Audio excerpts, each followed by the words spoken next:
Hi, this is the day the Lord has made. Let us rejoice and be glad in it. Our devotion for today, November 29th, 2022, is from 1 Thessalonians chapter 2, verses 1 through 6. For you yourselves know, brothers, that our coming to you was not in vain. But though we had already suffered and been shamefully treated at Philippi, as you know, we had boldness in our God to declare to you the gospel of God in the midst of much conflict. For our appeal does not spring from error or impurity or any attempt to deceive, but just as we have been approved by God to be entrusted with the gospel, so we speak, not to please man, but to please God who tests our hearts. For we never came with words of flattery, as you know, nor with a pretext for greed. God is witness. Nor did we seek glory from people, whether from you or from others, though we could have made demands as apostles of Christ. Our devotion for today is the second chapter in Paul's first letter to the Thessalonians, and he's reminding them of some things in this letter, especially about how when they first came there to Thessalonica, they did so to speak the gospel. They met some tough resistance in doing that. And they had had some terrible resistance in Philippi and had been treated extremely badly. But they still spoke with boldness. They spoke the gospel with boldness. They talked about Jesus with boldness. And so there were those who heard that and came to believe. So their trip to Thessalonica was not a trip in vain, for there were those who converted to Christianity. Paul says that, they were bold because the good news they share is not a lie or some empty promise, but it is something that is approved by God, the God who sent them, the one and only God. They have been entrusted with this precious word from God in order to share it with everyone so they might proclaim it. And they do so not seeking to please the men they share it with, but to please God who gave it to them.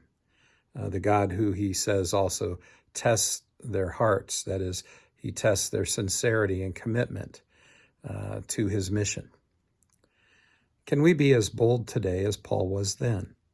Would we be able to share our faith in Jesus and the good news associated with him in word and deed, in the face of opposition, in the face of resistance, in the face of potential punishment, even if it meant jail, even if it meant some physical punishment? Paul reminds the Thessalonians that when he and his associates came to Thessalonica, they didn't use any words of flattery to try to sway them into believing in Jesus and his gospel.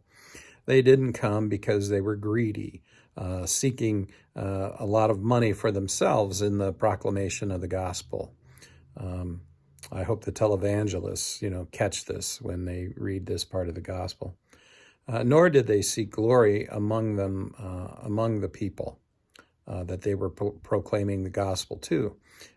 Even though, Paul says, even though they did have a right to some considerations because they were apostles of Jesus, but they didn't use that. They were there to bring the message of Christ and his gospel there because of what God willed them to do as his apostles, as his messengers, his people who were sent out. And that is reason and reward enough that it is God's will. Jesus considered Paul and he considered those with Paul, and he considers you and he considers me apostles as well, messengers of the gospel, those who are to be sent out and share it.